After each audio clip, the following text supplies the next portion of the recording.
एक ऐसा स्थल जहां हवा भी कुछ कहना चाहती है, जहां पत्थर भी भक्ति से भरे हैं और जहां आत्मा हिल जाती है सिर्फ कदम रखते ही। ये कोई कहानी नहीं, ये केदारनाथ है। लेकिन क्या आप जानते हैं कि ये मंदिर सिर्फ एक भक्ति स्थल नहीं, एक वास्तु का जीवित चमत्कार भी है। आज हम जानेंगे केदारनाथ मंदिर के पीछे छुपे हुए वास्तु के वो रहस्य जो इस स्थल को बनाते हैं शक्तिशाली, अद्भुत और अविश्वसनीय। क्या आप जानते हैं ये मंदिर किसी मॉडर्न फाउंडेशन पे नहीं, प्राकृतिक चट्टानों पे बना है, बिना किसी बीम, पिलर या आरसीसी के। फिर भी आज तक ये मंदिर कभी नहीं गिरा। क्यों? क्योंकि ये वास्तु के नेचुरल बेस रूल को फॉलो करता है। लोकेशन: ब्रह्म स्थान ऑफ द माउंटेन्स।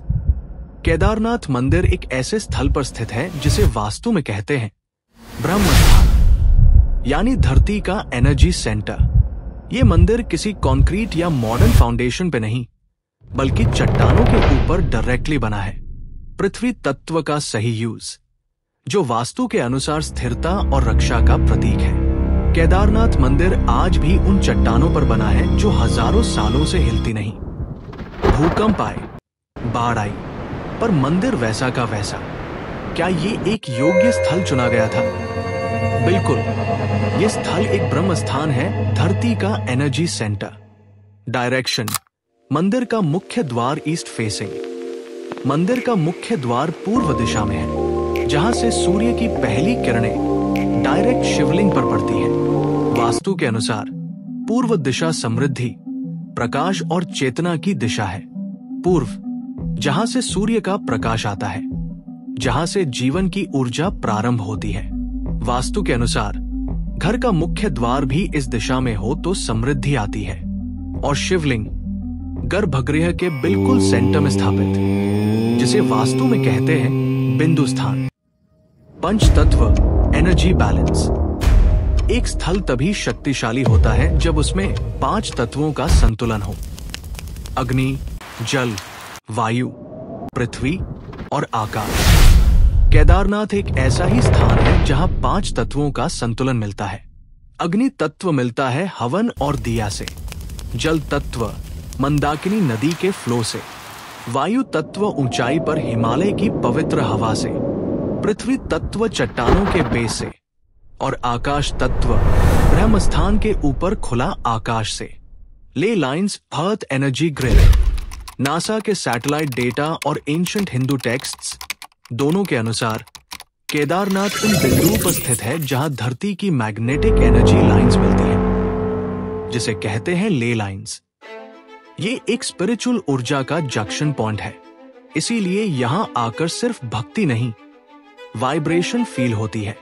अगर आप भी इस ऊर्जा को महसूस कर पा रहे हो तो कमेंट में हर हर महादेव जरूर लिखें। मंदाकिनी नदी और जल तत्व का महत्व।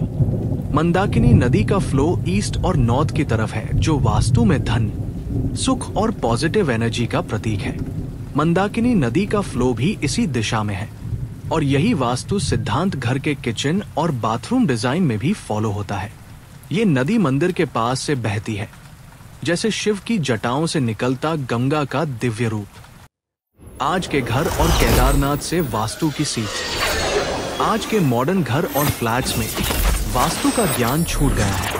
साउथ वेस्ट में एंट्रेंस, नॉर्थ ईस्ट में टॉयलेट और ब्रह्म स्थान क्लटर्ड से ये सब दोष ले आते हैं और दुखद परिणाम होते हैं। जबकि केदारनाथ जैसे स्थिर और पवित्र मंदिर में हर कोना वास्तु फॉलो करता है, तभी तो हर भक्त के मन में शांति भर जाती है। आप सोच रहे होंगे कि ये सब तो मंदिर के लिए ठीक है, पर हमारे घर, ऑफिस, फ्लैट के लिए क्या?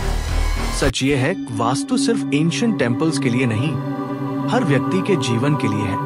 Vastu is not myth, it's energy science.